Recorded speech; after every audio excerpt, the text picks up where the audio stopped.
여러분, 혹시 감정노동이라고 들어보셨나요? 미소 뒤에 감춰진 노력, 또 친절함이라는 이름 아래 우리가 미처 보지 못했던 아주 고강도의 노동. 네, 바로 그 감정노동에 대한 이야기인데요. 오늘은 우리 사회 수백만 명에게 생각보다 깊숙이 영향을 미치고 있는 이 보이지 않는 노동의 실체에 대해 한번 제대로 파헤쳐 보겠습니다. 와, 시작부터 정말 강렬한 문장이죠. 한 정신건강의학과 의사가 한국의 상황을 바로 이렇게 표현했다고 해요. 이 한 문장이 오늘 우리가 다룰 이야기가 얼마나 무거운지를 그대로 보여주는 것 같습니다. 그리고 이 충격적인 숫자가 바로 그 현실을 증명하고 있습니다. 국가인권위원회 발표를 보면요. 대표적인 감정노동 직업인 콜센터 상담사의 경우 무려 2명 중 1명이 극심한 스트레스 때문에 삶을 포기할까 하는 생각까지 해봤다는 거예요. 이건 그냥 뭐 일이 좀 힘들다 이런 차원을 넘어서 정말 생존의 문제라는 거죠. 자, 그럼 이 숨겨진 위기가 우리 노동자들의 삶에 실제로 어떤 상처를 남기고 있는지 그 가혹한 현실부터 한번 들여다보겠습니다. 이게 그냥 뭐 오늘 운이 나빴네, 진상 손님 만났네 하는 수준의 문제가 절대 아닙니다. 실제로 무상 수리가 안 된다는 말에 서비스 센터 직원을 흉기로 공격했던 사건도 있었고요. 우리 기억에도 생생한 이른바 땅콩 회항이나 라멘 상무 사건처럼 폭언과 폭행은 정말 비일비재하죠. 실제 조사 결과를 보면 더 신박한데요. 감정 노동자의 3분의 2가 이미 업무 관련 질병을 앓고 있고 심지어 3분의 1은 병원 치료까지 받은 경험이 있다고 합니다. 그럼 대체 감정 노동이 뭐길래 이럴까요? 이게 그냥 예의 바르게 행동하는 거랑은 차원이 달라요. 자료에 따르면 이건 내 진짜 감정을 싹 숨기고 조직이 요구하는 바로 그 감정을 연기하는 노동입니다. 다시 말해서 내 감정 자체가 고도로 훈련되고 관리되어야 하는 하나의 전문적인 상품이 되어버리는 거죠. 그런데 문득 궁금해지죠. 왜 유독 한국에서 이 감정노동 문제가 이렇게 심각하게 나타나는 걸까요? 한국의 독특한 문화적, 경제적 요인들이 어떻게 이 문제를 더 심하게 만드는지 그 원인을 한번 파헤쳐 보겠습니다. 문제의 핵심에는 바로 감정 부조화가 있습니다. 이 슬라이드를 보시면 딱 이해가 되실 거예요. 내면에서는 분노나 스트레스가 부글부글 끓어오르는데 겉으로는 완벽하게 친절한 모습을 보여줘야 하는 거죠. 이 엄청난 간극, 이 불일치가 노동자들의 마음을 병들게 하는 가장 큰 원인입니다. 여기에 한국 특유의 문화가 압박을 더합니다.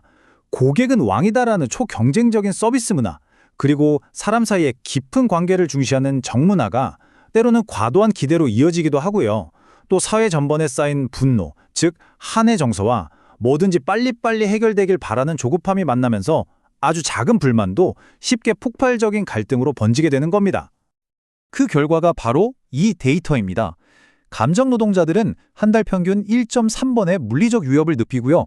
욕설은 무려 7.3번이나 듣는다고 해요. 이런 잦은 트라우마가 대인기피증이나 공황장애, 우울증 같은 심각한 정신건강 문제로 이어지는 건 어쩌면 너무나 당연한 결과겠죠.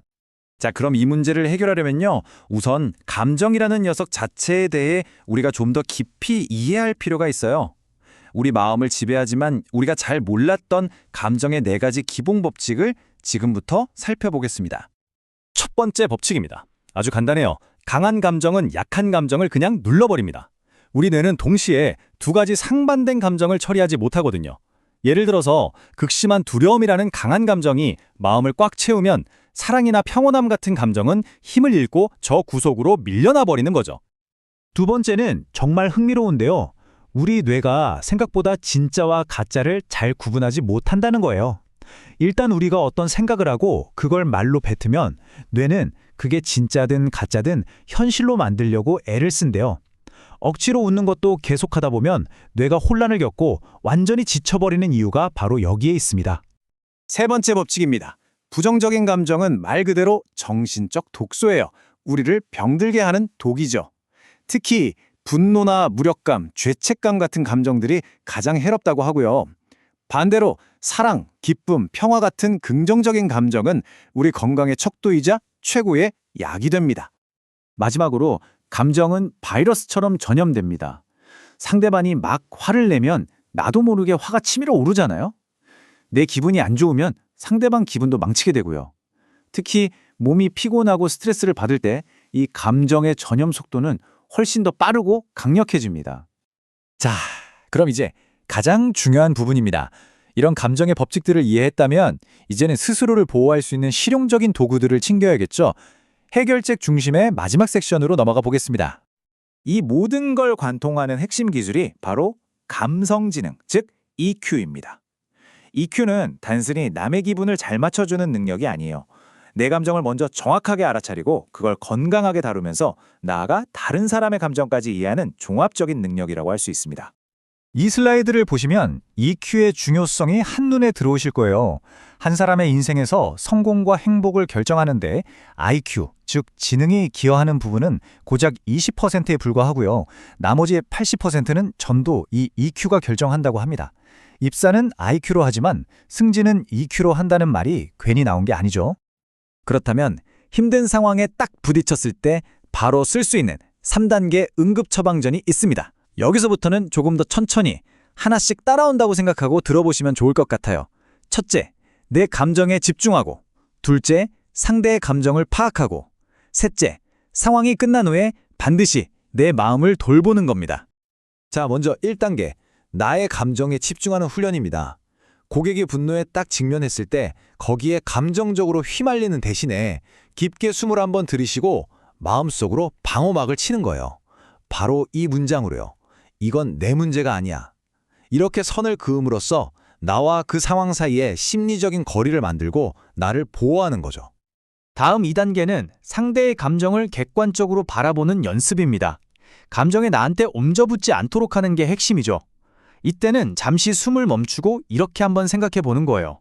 어차피 집에 가면 다시는 안 볼 사람이다. 이건 상대를 무시하라는 뜻이 절대 아닙니다. 그저 상대의 분노를 나에 대한 인격적인 공격으로 받아들이지 않고 상황 그 자체로만 보게 해주는 아주 효과적인 심리 기술이에요. 그리고 가장 중요한 마지막 3단계, 감정 돌보기입니다. 부정적인 감정은 마음속의 쓰레기랑 똑같아요.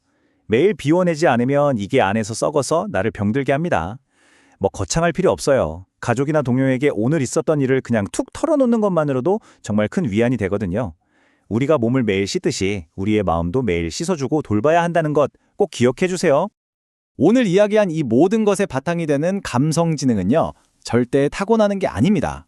정말 다행히도 이건 훈련과 연습을 통해서 누구나 얼마든지 발전시킬 수 있는 기술입니다.